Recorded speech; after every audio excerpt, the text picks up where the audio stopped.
Hello to my fellow history lovers and people that think if I learn something new, it will be a good day. Our question today is, what battle claimed more lives through heat and sunstroke than bullets? And ironically, it is very cold here today to do a question about heat stroke. Yesterday it was 75, and today I don't think it'll even hit 40. But in the Midwest, they always say, if you don't like the weather, just wait 10 minutes.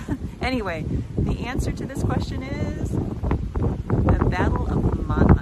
I didn't know a lot about the Battle of Monmouth, but it's quite interesting. Do you know where it occurred? I didn't.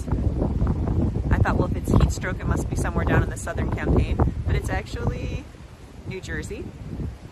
And also what was interesting, and I had talked about this before, this is the battle where Washington will just lay into publicly Charles Lee. And I did a video a long time ago. This is before Washington knew that Charles Lee, when he was being held captive, had actually written a letter to the British about how to meet the Americans, literally. And it won't be found until I think 1865 or something like that, long after his death.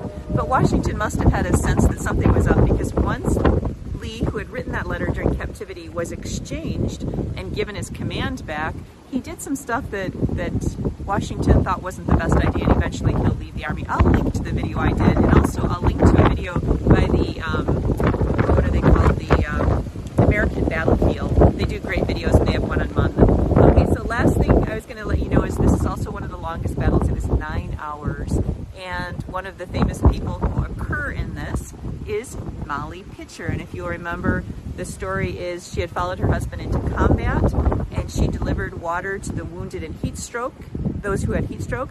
But when she realized that her husband could no longer defend his position, she took his place at the cannon. And she was nicknamed Molly Pitcher, but her actual name was Mary Ludwig Hayes. And actually, if you watch the video about from the American Battlefield, that's one of their questions. So you'll have a heads up on everyone else. Anyway, thank you for letting me share, and I'll see you tomorrow.